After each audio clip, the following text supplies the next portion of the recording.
Hello दोस्तों, नमस्कार। मैं हूं यशवंत दामले और आप देख रहे हैं यशमनी विज्ञान चैनल में आपका स्वागत है। आज की वीडियो में हम सीखेंगे विद्युत धारा और विद्युत धारा परिपथ, साथ साथ में एम्पीयर की परिभाषा और इनके एसआई मात्रक के बारे में भी हम जानेंगे। तो आइए शुरू करते हैं।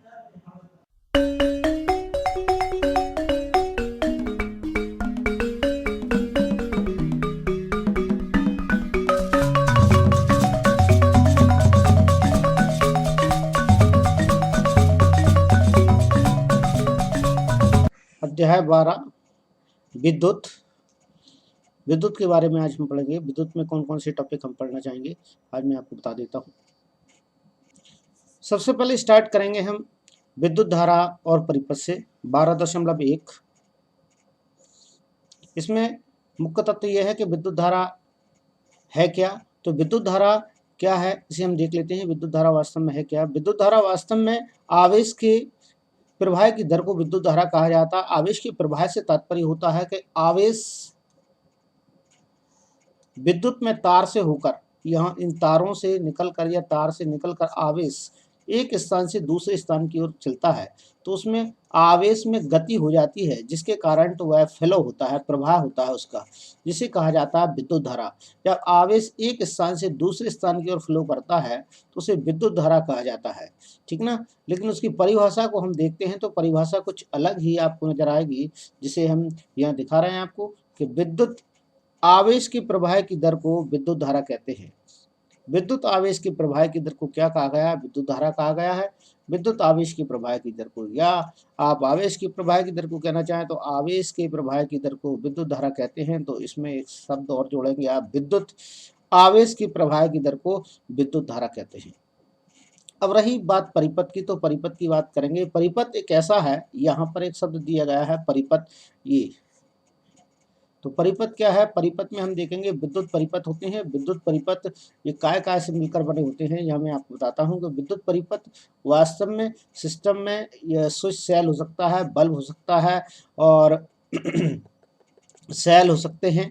ये सब परिपथ के अंतर्गत सम्मिलित होते हैं। एक सामान्य परिपथ की बात करते हैं तो एक सामान्य परिपथ में एक टॉर्च की हम बात करते हैं तो एक टॉर्च में वास्तव में सेल होगा, उचित क्रम में जुड़े होंगे ये सभी सेल, और किसी टॉर्च में ये सेल होंगे, उचित क्रम में जुड़े होंगे, बैटरी होगी उसमें और जो उचित क्रम में जुड़े होंगे। साथ साथ भी उसमें बल्ब ही, एक टॉर्च में एक बल्ब भी होता है, एक स्विच भी उसमें रहेगा।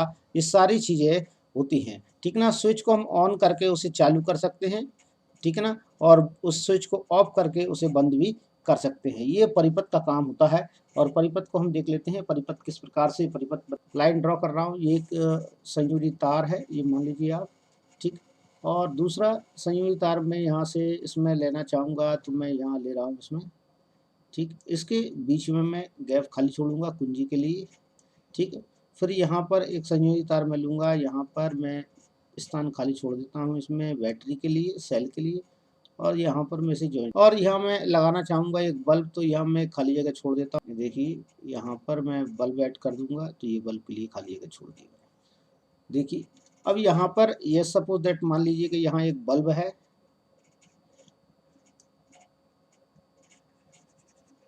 एक बल्ब लगा हुआ है। यहाँ बैटरी प्लस, ऋण, धन जिसे आप बोल सकते हो, और ये प्लस माइनस के साइन है। ये देखिए ये बड़ा वाला जो रो बनाया है मैंने वर्टिकली वो प्लस है, और छोटे वाले जो बनाए हैं वो माइनस है। इस प्रकार से आपको नजर आएंगी। यहाँ पर कुंजी के मैं बना रहा हूँ तो कुंजी के लिए ये बटन है, स्विच है, ठीक है ना। तो एक सामान्य विद्युत परिपथ है जिसे आप कह सकते हैं, ठीक। यहाँ हम ये विद्युत परिपथ के बारे में जान चुके हैं। ये सामान्य विद्युत परिपथ है, एक संयोजी तार है, और यहाँ पर बीच में मैंने इसमें कुंजी के लगा दिया, ये कुंजी के हो जाएगा। इनके नाम भी आपको लिख कर आना है। और यहाँ से संयोजी तार के बीच में ही ये आप देख पाएंगे, ये पूरा संयोजी तार है, यहाँ ये रेडा, और बीच में ही ये संयोजी तार यहाँ भी है। और यहाँ मैं एक बल्ब ऐड कर रहा हूँ इसमें, ये देखिए ये मैंने एक बल्ब जोड़ दिया है इसमें, और यहाँ पर इसे मिला दिया है। ये इसका धनात्मक सिरा है और ये इसका ऋणात्मक सिरा है, ये बैटरी कहलाएगी। और ये है बल्ब, ठीक। ये सब संयोजी तार से बना हुआ परिपथ है। ये विद्युत परिपथ की भांति काम करेगा। यहाँ हम देख पाएंगे सबसे मुख्य बात ये है कि बैटरी ये यहाँ पर लगी है, बैटरी के धन सिरे से उसके ऋण सिरे की ओर विद्युत धारा प्रवाहित होती है। यहाँ आप देख पाएंगे जैसे ही यहाँ पर स्विच कुंजी ऑन की जाती है, कुंजी लगाई जाती है, प्लग लगाया जाता है, तो यहाँ पर विद्युत धारा प्रवाहित होना चालू हो जाती है और बल्ब प्रदीप्त हो जाता है, जलने लगता है। ठीक है, यहाँ पर हम देख पाएंगे। यहाँ एक बात तय है कि विद्युत धारा को धनावेशों का प्रवाह माना गया है और धनावेश के प्रवाह की दिशा कोई विद्युत धारा की दिशा माना जाता है। ध्यान देने योग्य बात है कि धनावेश के प्रवाह की दिशा होगी वही विद्युत धारा की दिशा होगी। तो धन सिरे से ऋणात्मक सिरे की ओर हम इसे बनाएंगे। किसी विद्युत परिपथ में इलेक्ट्रॉन का जो ऋणावेश होते हैं उनके प्रवाह की दिशा के विपरीत दिशा को विद्युत धारा की दिशा माना जाता है। तो हम ये कहते हैं इलेक्ट्रॉन ऋण सिरे से धनात्मक सिरे की ओर आते होंगे और वास्तव में विद्युत धारा धनात्मक सिरे से ऋणात्मक सिरे की ओर फॉलो करती है, लेफ्ट टू राइट की ओर फॉलो करती है। चलिए आगे चलते हैं। जैसे हमने अभी विद्युत धारा की परिभाषा देखी थी, तो विद्युत धारा की परिभाषा को यहाँ पर एक समीकरण के रूप में लिखा गया, सूत्र के रूप में लिखा गया, यहाँ दिखाई दे रहा होगा आपको। ठीक है, और यहाँ लिखा गया है यदि किसी चालक की किसी अनुप्रस्थ काट से समय t में नेट आवेश कुल Q प्रवाहित होता है तो उस समय अनुप्रस्थ काट से प्रवाहित विद्युत धारा I होगी। इसे किस प्रकार व्यक्त करेंगे यहाँ देखेंगे। यदि हम मान लें कि कोई भी चालक तार है या अनुप्रस्थ काट का काट चालक तार है, कोई भी चालक तार है, ये कोई एक चालक तार मैं यहाँ ले रहा हूँ, ये कोई चालक तार है और इस चालक तार को हम देख रहे हैं। ये चालक तार का नाम यदि हम देखें तो इसे मान लीजिए आप A पॉइंट है और ये इसका B बिंदु है और इस चालक तार में T समय में I विद्युत धारा प्रवाहित हो रही है।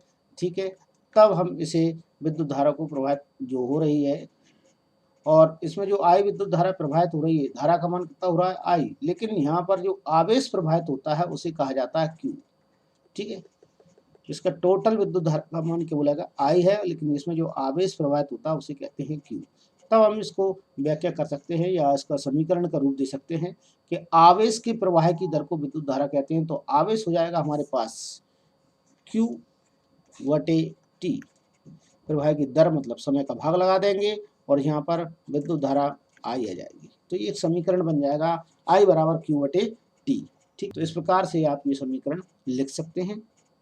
विद्युत आवेश का एसआई मात्रक यहाँ पर दिया गया है। विद्युत आवेश का एसआई मात्रक कूलाम है, यहाँ पर दिया गया है कूलाम जिसे हम बोलते हैं जी। विद्युत आवेश का एसआई मात्रक कूलाम है, तो आप इसे नोट कर लें क्योंकि ये परीक्षा की दृष्टि से महत्वपूर्ण है। 1 नंबर में क्वेश्चन आता है विद्युत आवेश का एसआई मात्रक क्या है, तो कूलाम इसका आवेश का मात्रक कूलाम है। और यहाँ लिखा गया है लगभग 6 इंटू, यहाँ पर इंटू नहीं साइन बना है तो आप इस इंटू का साइन बना लें। ठीक ना, ये 6 इंटू 10⁻18 इलेक्ट्रॉनों में समय आवेश के तुल्य होता है। मतलब इतने सारे इलेक्ट्रॉन का आवेश इसके ऊपर होता है और एक इलेक्ट्रॉन पर जो आवेश का मान होता है, ऋणात्मक आवेश का मान यहाँ पर दिया गया है, तो ये भी आप नोट कर लें। और एक इलेक्ट्रॉन पर आवेश का मान, ऋणात्मक आवेश का मान क्या है वो यहाँ बताया गया है। एक इलेक्ट्रॉन पर ऋणात्मक आवेश का मान 1.6 इंटू 10⁻−19 कूलाम, तो ये मान भी आप नोट करेंगे। और एक कूलाम में इलेक्ट्रॉनों की संख्या जो यहाँ पर दी है, एक कूलाम में इलेक्ट्रॉनों की संख्या है। विद्युत धारा को एक मात्रक जिसे एम्पियर कहते हैं, विद्युत धारा को एक एम्पियर मात्रक के नाम से भी जाना जाता है। एम्पियर देख पाएंगे कि विद्युत धारा का मात्रक क्या है, तो विद्युत धारा का जो मात्रक है उसे एम्पियर के नाम से जाना जाता है। ये भी आप नोटिस करेंगे, 1 नंबर में आने वाली चीजें हैं, तो इन्हें आप ध्यान रखेंगे। इस मात्रक का नाम सबसे पहले किस वैज्ञानिक ने दिया था? मात्रक का नाम सबसे पहले, इस मात्रक का नाम सबसे पहले दिया आंद्रे मेरी ने 1836 में। ठीक है, ये फ्रांसीसी वैज्ञानिक रहे हैं। 1 एम्पियर विद्युत धारा की रचना प्रति सेकंड में 1 कूलाम आवेश के प्रवाह से होती है। ठीक ना, हम उसकी परिभाषा निकाल रहे हैं 1 एम्पियर की परिभाषा। तो 1 एम्पियर की परिभाषा किस प्रकार से दी जा सकती है वो यहाँ देखेंगे हम। रचना कैसी होगी, यहाँ लिखा गया कि 1 एम्पियर विद्युत धारा की रचना प्रति सेकंड 1 कूलाम आवेश के प्रवाह से होती है कि 1 सेकंड में या प्रति सेकंड में कितने कूलाम आवेश प्रवाहित हो रहा है, कितना कूलाम आवेश प्रवाहित होता है 1 सेकंड में। तो 1 एम्पियर बराबर होता है 1 कूलाम आवेश बटे 1 सेकंड। अति अल्प परिमाण की विद्युत धारा को मिली एम्पियर से मापा जाता है, जिसे मिली एम्पियर को आप सिग्नल इस प्रकार से आप लिख सकते हैं, जी मिली एम्पियर का साइन है। ठीक ना, और 1 मिली एम्पियर बराबर आप देख पाएंगे कि 1 मिली एम्पियर बराबर यहाँ दिया गया है, तो आप उसे नोटिस कर लें और अच्छे से आप इन्हें ध्यान रखेंगे। 1 मिली एम्पियर बराबर है 10 की पावर -3 एम्पियर, ठीक ना। ये इस प्रकार से भी आप लिख सकते हैं 1/1000, ये ऐसा भी आप लिख सकते हैं, ये 1 मिली एम्पियर का मान है, ठीक ना। तथा माइक्रो एम्पियर को लिखा गया है, एक माइक्रो एम्पियर है तो ये म्यू करके लिखा गया है। माइक्रो एम्पियर बराबर होता है 10 की पावर -6 एम्पियर, यहाँ 6 जीरोस कर दूंगा मैं, तो यहाँ पर ये इसका मान भी आ जाएगा। परिपथ को विद्युत धारा को मापने के इस यंत्र का उपयोग किया जाता है, उसे अमीटर कहते हैं, ये आप नोटिस करेंगे, ध्यान रखेंगे। देखिए, परिपथ की विद्युत धारा मापने के लिए इस यंत्र का उपयोग किया जाता है, उपयोग करते हैं हम, उसे एक नाम दिया गया है जिसे कहते हैं अमीटर। ध्यान देने योग्य बात है, इसे अमीटर के नाम से जाना जाता है, तो इसे अमीटर आप लिखेंगे। ये भी आपके 1 नंबर में आने वाले क्वेश्चन है, तो इसे आप ध्यान रखें। यहाँ पर संरचना स्ट्रक्चर दिया गया है, इसमें बताया गया है विद्युत धारा किस प्रकार से प्रवाहित हो रही है। विद्युत धारा धन सिरे से ऋण सिरे की ओर प्रवाहित हो रही है, ये आप देख पा रहे हैं इसमें, ठीक है। और यहाँ पर एक जो परिपथ है, उस परिपथ में क्या हो सकता है, जिसमें एक सेल है, तो सेल यहाँ पर दिया गया है, सेल अर्थात यहाँ पर बैटरी दी गई है, ठीक ना। एक विद्युत परिपथ, एक बल्ब है, तो विद्युत परिपथ में एक बल्ब लगाया गया है, तो ये एक बल्ब है, ठीक है ना। और साथ साथ में यहाँ देख पाएंगे बल्ब के साथ साथ में एक अमीटर है, तो अमीटर आप देख पाएंगे, एक अमीटर यहाँ लगाया गया है, ये अमीटर है। और साथ साथ में बता रहा है कि यहाँ पर पिलक कुंजी जुड़े हुए हैं, तो पिलक कुंजी आप देख पाएंगे, पिलक कुंजी ये यहाँ पर जुड़ा हुआ है, ठीक है ना। ये सारी की सारी चीज़ों की व्यवस्था इस परिपथ के अंदर की गई है। अब आगे मैं पढ़ता हूँ, यहाँ पर लिखा है, ध्यान दीजिए कि परिपथ में विद्युत धारा सेल के धन टर्मिनल से सेल के ऋण टर्मिनल तक बल्ब एवं अमीटर से होकर प्रवाहित होती है। तो जो विद्युत धारा प्रवाहित हो रही है, उसकी डायरेक्शन है वो धन टर्मिनल अर्थात ये धन सिरा होगा, और ये इसका ऋण सिरा है, तो धन टर्मिनल धन सिरे से ऋण सिरे की ओर प्रवाहित हो रही है। यहाँ पर इस डायरेक्शन में विद्युत धारा आ रही है, ये फ्लो है, ठीक। इसे आप देख, एक साधारण विद्युत परिपथ है, इसे आप बनाना सीख लीजिए, परीक्षा की दृष्टि से भी महत्वपूर्ण। यहाँ पर एक उदाहरण दिया गया है, उदाहरण के रूप में 12.1 में उदाहरण प्रस्तुत किया गया है। इसके अंदर लिखा गया है कि किसी विद्युत बल्ब के तंतु में से 0.5 एम्पियर विद्युत धारा 10 मिनट तक प्रवाहित होती है। विद्युत परिपथ से प्रवाहित विद्युत आवेश की परिमाण ज्ञात कीजिए। आवेश का परिमाण ज्ञात करना है, तो विद्युत आवेश का मान हमें निकालना है। तो सूत्र हमारे सामने होगा, सबसे पहला सूत्र अभी हमें दिया गया था, वो सूत्र आप अच्छी तरीके से जानते हैं, I बराबर, जिसमें हमने लिखा था Q/T, इसकी सापेक्ष में हमें निकालना है। तो हमें दोनों चीज़ें दी गई हैं, तो विद्युत धारा का मान हमें दिया गया है, अर्थात हम ये कह सकते हैं कि इसमें I का मान हमें दिया गया है, और साथ साथ में हमें 10 समय मिनट का भी मान दिया गया है। तो यहाँ पर हम नोट कर लेंगे इसे कि I का मान जो दिया गया है वो यहाँ पर देखिए आप लिखा गया है, I बराबर 0.5 एम्पियर दिया गया है, और समय बराबर लिखा गया है T बराबर 10 मिनट्स लिखा गया है। तो चूंकि समय हम मापते हैं सेकंड में, तो सेकंड में मापने के लिए यहाँ 10 मिनट्स में आप जानते हैं 1 मिनट में 60 सेकंड होते हैं, जिसे मल्टीप्लाई किया गया है, तो ये हो जाएगा 100 सेकंड, ठीक है, इस 100 सेकंड हो जाएगा। और यहाँ पर इस फॉर्मूले में हमें काय का मान ज्ञात करना है, हमें ज्ञात करना है कूलम का मान, तो हम क्यू को इसे पक्षांतर कर देते हैं और ये इस डायरेक्शन में चला जाएगा, तो ये हो जाएगा IT, ये देखिए, और क्यू का मान यहाँ पर हम निकाल सकते हैं, तो क्यू बराबर बचेगा IT, ये इस डायरेक्शन में जाएगा तो क्यू यहीं रह जाएगा, तो क्यू बराबर IT को, अर्थात यहाँ पर देखिए जिस 600 सेकेंड हो गए हैं, 600 सेकेंड, जो 0.5 एम्पियर है, तो यहाँ पर ये मान लिखे गए हैं, देखिए ये, तो इन दोनों को मल्टीप्लाई किया गया आपस में। मल्टीप्लाई करने पर आप देखेंगे जो आंसर आएगा वो 300 आएगा पीछे, क्योंकि आवेश का मान ज्ञात कर रहे हैं, कूलम का मान ज्ञात कर रहे हैं, तो यहाँ आवेश है, तो आवेश है, तो उसके पीछे हम लिख देंगे कूलम, या आप लिख देंगे C। इसे आप या कूलम भी लिख सकते हैं, और या यहाँ पर आप C भी लिख सकते हैं, यो भी आप लिखना चाहें, दोनों में से, तो आंसर सही माना जाएगा। इस प्रकार के आंसर क्वेश्चन आपके सामने हो सकते हैं सूत्रों के माध्यम से। वो 2 नंबर में क्वेश्चन आपसे पूछता है, तो आप इस प्रकार से उनके आंसर दे सकते हैं। यहाँ देखिए, इसमें पहला क्वेश्चन दिया गया है, विद्युत परिपथ का अर्थ क्या है, या विद्युत परिपथ का अर्थ क्या है। तो विद्युत परिपथ का अर्थ आप जानते हैं, विद्युत परिपथ का अर्थ क्या है। विद्युत परिपथ वास्तव में एक विद्युत से बना, विद्युत के उपकरणों से बना हुआ परिपथ होता है। आप इस प्रकार से लिख सकते हैं, विद्युत परिपथ वास्तव में एक विद्युत उपकरणों से बना हुआ परिपथ होता है। विद्युत उपकरणों जिसमें कि आपको एक बैटरी की आवश्यकता होती है, जिसमें एक बैटरी जुड़ी होती है। बैटरी के साथ साथ आप बोलेंगे बैटरी नहीं लेना चाहते तो आप ले सकते हैं इसमें सेल जुड़ा होता है, ठीक ना। आप इसमें सेल भी लिख सकते हैं, बैटरी नहीं लिखना चाहें तो सेल भी जुड़ा हो सकता है। और इसके साथ साथ ही हम ये कहेंगे इसमें बल्ब होगा, एक सामान्य विद्युत परिपथ की जिसकी बात कर रहे हैं, बल्ब होगा, साथ साथ में अमीटर इसमें जुड़ा होगा। अमीटर के बाद हम बात करेंगे इसमें एक कुंजी के जुड़ा होगा या स्विच जुड़ा होगा, ठीक। ये सब चीज़ें आपस में श्रेणी क्रम में संयोजित तार की सहायता से यदि जोड़ दी जाए तो विद्युत परिपथ तैयार हो जाता है। आपको ऐसा लिखना है, यदि बैटरी, सेल, बल्ब और अमीटर कुंजी को श्रेणी क्रम में अगर जोड़ दिया जाए तो एक परिपथ तैयार होता है जिसे कहा जाता है विद्युत परिपथ। यहाँ क्वेश्चन, अगला क्वेश्चन है इसमें दिया गया है विद्युत धारा के मात्रक की परिभाषा लिखिए। विद्युत धारा के मात्रक की परिभाषा जी आपसे पूछ रहा है। विद्युत धारा का मात्रक है एम्पियर, जिसे मैंने अभी बताया था आपको। विद्युत धारा का मात्रक है एम्पियर, जिसे हम ए से प्रदर्शित करते हैं।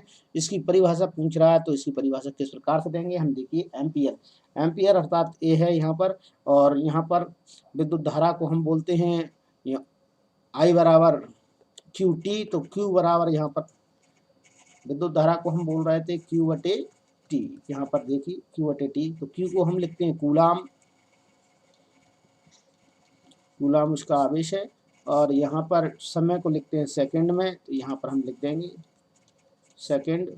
यहाँ पर आप एक 1 लगा दें, यहाँ भी 1 लगा दें और यहाँ भी 1 लगा दें, तो हम 1 एम्पियर को एक कूलाम आवेश की रचना करने वाले विद्युत धारा की मात्रक की परिभाषा हम यहाँ लिख सकते हैं, अर्थात कूलाम को एम्पियर को परिभाषित कर सकते हैं। तो हम कहेंगे किसी अनुप्रस्थ काट के चालक तार, अनुप्रस्थ काट चालक तार का तात्पर्य ये है, ये देखिए कोई अनुप्रस्थ काट का चालक तार है, ये इसका ए पॉइंट है, ये इसका बी पॉइंट है, ठीक ना।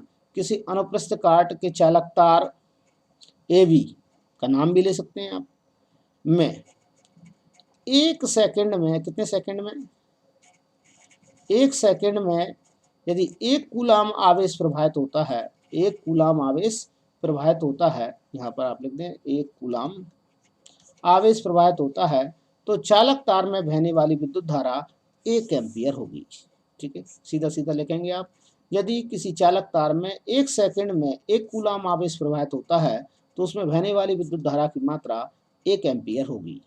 आप ऐसा उसमें लिख देंगे।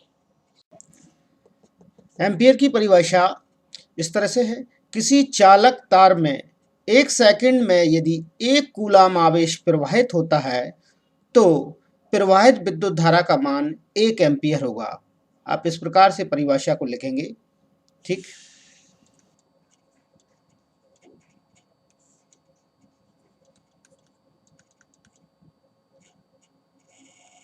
यही विद्युत धारा के मात्रक की परिभाषा है, यही विद्युत धारा की मात्रक की परिभाषा है। आपके साथ हर बार की तरह कहना चाहूँगा मैं, यदि आप मेरे चैनल पर नए हैं और अब तक आपने मेरा चैनल सब्सक्राइब नहीं किया है तो प्लीज़ सब्सक्राइब कर लीजिए।